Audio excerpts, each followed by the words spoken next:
আপনি যদি যুবসাথী বা লক্ষ্মীর ভান্ডারের ফর্ম ফিল আপ করে থাকেন এখন, তাহলে এই ভিডিওটা আপনার জন্য।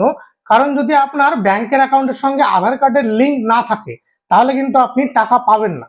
তো আধার কার্ডের সঙ্গে ব্যাংকের অ্যাকাউন্টের লিঙ্ক অর্থাৎ কেওয়াইসি, যেটা আপনি বাড়িতে বসেই করতে পারবেন নিজের মোবাইলের মাধ্যমে।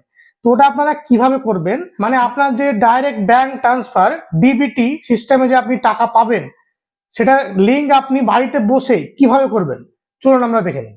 তো কেওয়াইসি করার জন্য আপনাকে যে কোনো একটা ব্রাউজার ওপেন করে নিয়ে NPCI লিখে জাস্ট সার্চ করে নিতে হবে। তারপরে এই যে প্রথমকার যে ওয়েবসাইটটা আছে এখানে আপনারা ক্লিক করে দেবেন। তারপর এখানে দেখুন একটা অপশন আছে কাস্টমার। তো কাস্টমারের যে অপশন আছে এখানে ক্লিক করবেন, দিয়ে দেখুন লেখা আছে ভারত আধার সিডিং এনেবলার BASE, এখানে ক্লিক করবেন। তো তারপর আপনাকে এখানে দেখুন একটা অপশন দেখাচ্ছে আধার সিডিং অ্যান্ড ডিসিডিং, তো এখানে আপনাকে ক্লিক করতে হবে। তারপর এখানে আপনার আধার নাম্বার যে 12 সংখ্যা আধার নাম্বার সেটা দিয়ে দিবেন।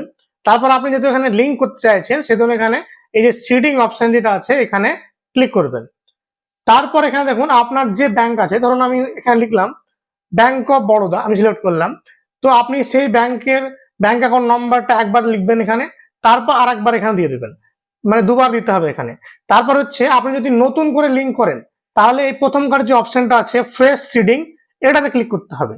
আর ধরুন আগে থেকেই আপনার কোনো একটা লিঙ্ক অ্যাকাউন্টের সঙ্গে লিঙ্ক করা আছে, তাহলে এই যে 3 নম্বর অপশন আছে movement from one bank to other bank, এই অপশনে ক্লিক করবেন। তারপর এই যে আপনার যে টিক মার্ক যেটা আছে এখানে ক্লিক করবেন। তারপরে এখানে যে ক্যাপচা যেটা আছে এই ক্যাপচাতে আপনি ক্লিক করে এই ক্যাপচাটা যেটা হবে এখানে দিয়ে দেবেন। তারপর আপনি সাবমিট করবেন। তারপর আপনার মোবাইলে একটা ওটিপি আসবে, সেই ওটিপিটা আপনি দিবেন। তারপর আপনার 1 থেকে 2 মিনিটের মধ্যে আপনার এই কেওয়াইসিটা হয়ে যাবে। তো আপনারা এরকম ভাবে বাড়িতে বসে এটা করে নিতে পারবেন। আপনারা যদি জানতে চান যে আপনার আধার কার্ডের সঙ্গে কোন অ্যাকাউন্টটা লিঙ্ক করা আছে, সেটা জানার জন্য আমার একটা পুরোনো ভিডিও, এর আগের ভিডিও যেটা আছে ওই ভিডিওটা আপনারা দেখে নিন, ওখানে একদম স্টেপ বাই স্টেপ পুরো বোঝানো আছে। তো এই রিলেটেড যদি কোনো কোশ্চেন থাকে তো আপনারা কমেন্ট করতে পারেন।